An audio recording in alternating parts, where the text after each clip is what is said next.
What if the most dangerous weapon at the vicarage isn't a poisoned scone or a silver letter opener, but the polite silence that descends when someone mentions the one name everyone has agreed to forget?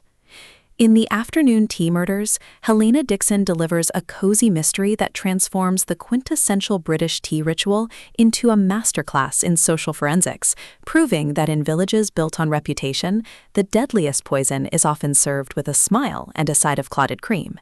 This isn't merely another quaint whodunit with eccentric spinsters. It's a witty, emotionally precise narrative where every cucumber sandwich carries subtext, every refill feels like both hospitality and interrogation, and justice requires reading the room as carefully as the clues. From the first porcelain clink narration, listeners are welcomed into a world where manners are armor, and gossip is the only reliable evidence. Perfect for fans of character-driven cozies and stories where female intuition triumphs over institutional dismissal, this audiobook serves up atmospheric charm, relentless authenticity, and a protagonist whose journey from overlooked observer to sovereign truth-teller resonates with anyone who's ever been underestimated because they were too busy pouring tea. When retired librarian Alara Vance agrees to host the annual charity tea at St. Jude's, she expects floral arrangements and small talk, not to discover the guest of honor collapses mid-sip, leaving behind a trail of secrets steeped in decades of village complicity. But as Alara navigates police skepticism and neighborly deflection, she realizes this murder isn't about motive, it's about memory.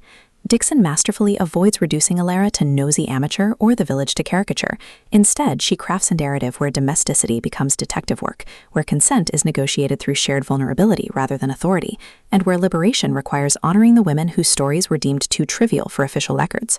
The audiobook narration amplifies this emotional precision, capturing Alara's gentle curiosity softening into fierce clarity, while secondary voices shift subtly between performative politeness and hidden agenda, making every conversation feel like both performance and probe.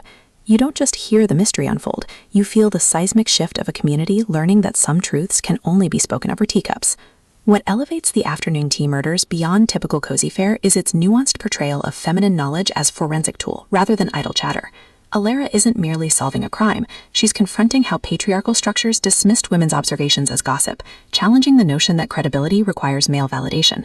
Her relationships evolve through acts of radical reciprocity, sharing silences during cleanup that bypass performance, establishing trust through mutual recognition of unspoken grief, and defending each other's right to question against cultures that mistake harmony for truth. Supporting characters add vital texture: the baker whose recipes encode family history, the postmistress whose deliveries map emotional geographies, even the tea service itself, rendered as living archive whose chips and stains absorb centuries of unprocessed confessions. Every interaction reinforces the novel's core truth. In spaces built on decorum, attention is insurgency, and presence is the only true alibi. Even the cozy mechanics serve thematic depth, with seating arrangements mirroring social hierarchies, and beverage preferences become metaphors for concealed identities. For audiobook listeners, this production is pure auditory comfort with substance. The narrator embodies Alara and her community with remarkable distinction. Alara's voice carries warm intelligence laced with dawning resolve, while secondary voices span generations and stations, making each villager's journey distinct yet interconnected. Sound design enhances atmosphere without overwhelming intimacy. Distant church bells marking temporal rhythm, rain against leaded windows during vulnerable confessions, the hushed rustle of linen syncing with breath during moments of revelation, all anchor emotional stakes in sensory reality. Pacing mirrors the cadence of tea service, deliberate during preparation and reflection, then surging with urgency as external pressures collide with internal awakenings. Whether you're commuting through urban chaos or unwinding in twilight solitude, the audiobook creates a portable parlor where slowness feels sacred and connection feels lifeline.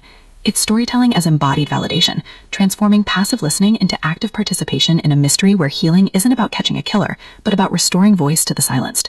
Ultimately, The Afternoon Tea Murders redefines the cozy mystery by centering feminine epistemology within domestic frameworks. It satisfies genre cravings for fair play clues and satisfying reveals, while delivering substantive commentary on gendered labor, communal memory, and the radical act of trusting women's truths when systems demand silence. No prior series knowledge is needed. It stands confidently as a complete emotional odyssey. If you've ever wondered whether justice can coexist with kindness, or if true strength requires embracing what others dismiss, this audiobook will affirm that sometimes the most powerful act is simply paying attention to what's being left unsaid. Press play, pour a cup, and prepare to believe that even in landscapes shaped by propriety, hearts still find ways to speak. Your next favorite cozy isn't waiting in grand revelations. It's waiting in the brave, trembling choice to listen closely.